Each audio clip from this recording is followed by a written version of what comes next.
So let's talk relational astrology. Let's talk synastry. Let's talk compatibility. I was going to do this last night, but I was not vivacious. And this is a video you need vivacity for. Okay, so I have some people. I'm going to show you guys some relational astrology. Are you ready? Here we have a bi-wheel of two people's charts. So you can see where and how their placements fall, what connections they may have, how they may interest each other, okay? Right off the bat, these two people, and the thing about it is, it doesn't even have to be for lovers. These are for friends who just became roommates. So relational synastry is very important. Before we get started, honestly, relational astrology saved my life. No, it saved my comfort. And if you want, I can get into a story time at the very end because it's super important. Now here, you have a beautiful, beautiful synergistic chart right here. As you can see, both of these individuals are Sagittarius rising. So you can see Sagittarius right there. At the ascending point, this is where the sun rises, right? For people who don't know, if we wanted to look at this as a map of the sky, right here is the eastern horizon where the sun rises. It rises, it goes all the way up. Oh, now we're like at midday. Then it goes and it goes. Once it gets over there, right across, it sets. Now it's in the underworld, also known as Australia, right? Okay, so both of these beautiful, lovely women have Sagittarius rising. So how they approach the world, how they view people, how they put themselves out there when they're not feeling safe and comfortable and secure is the same. They got boom energy. Sagittarius, the prodigal son, who leaves off everything he knows in search of new knowledge, new information, new wisdom, new culture. They're always seeking, bring me a higher love. Whoa. And we're not talking about romantic love. We're talking about godhood. We're talking about divine ordinance love, okay? Sagittarius is all about it. So right off the bat, the way they approach life, the way they look at life, the way they go about putting themselves out there, the way other people see them, very much alike. So this is very beautiful synastry, especially for living together. Me and my partner have squared rising signs, right? I'm a Leo, he's a Scorpio. They're squared. They fundamentally are so different. Now, that's our ascendant. How we approach life, how we put ourselves out there, how we view and how other people see us is way different. Now, the insides matter a lot too, okay? So both right off the bat, you guys have conjunct moons, both Aquarius moons. So where you find comfort, where you find security, what you value is same, right? You both will value your independence, I'm sure, as you can see. Aquarius is highly highlighted. Aquarius highly highlighted. Is highly highlighted. Highly Highly highlighted. Can I block it? Highly highlighted, right? One of them has the moon very well conjunct Jupiter in Aquarius. The other one has the North Node next to their moon in Aquarius. So there's a lot of highlight on the Aquarian, humanitarian. We care deeply. We are able to objectively see and care. Not only that, they're just going to be able to get along very easily. Now, the other thing is their IC. The top one, which is the N, right?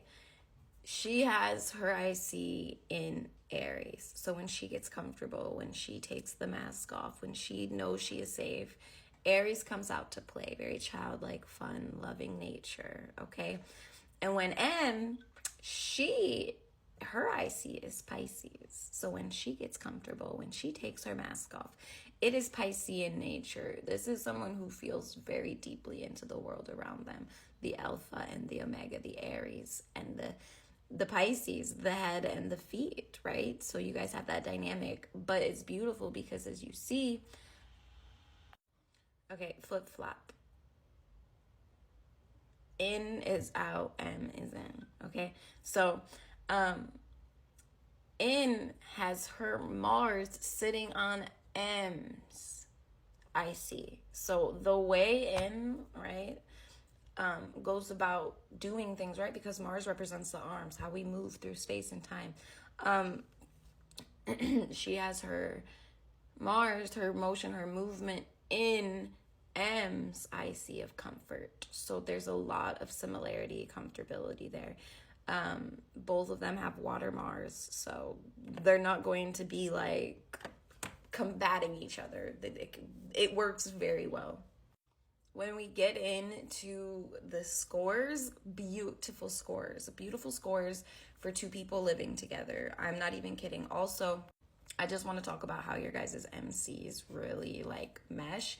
N's MC is in Libra. M's MC is in Virgo. Both very self-sacrificial energies who care very deeply about each other. I don't think there's ever going to be a fight or one person being like, it seems like it will be a very beautiful flow. Look up at category 1 though. Come on now. Category 1 for similarity of interest and temperature. You guys run at the same temperature. You Sag fires. You're just way too hot, right? Just kidding. Okay, but we're not. 371. That is off the charts. That is beautiful, okay?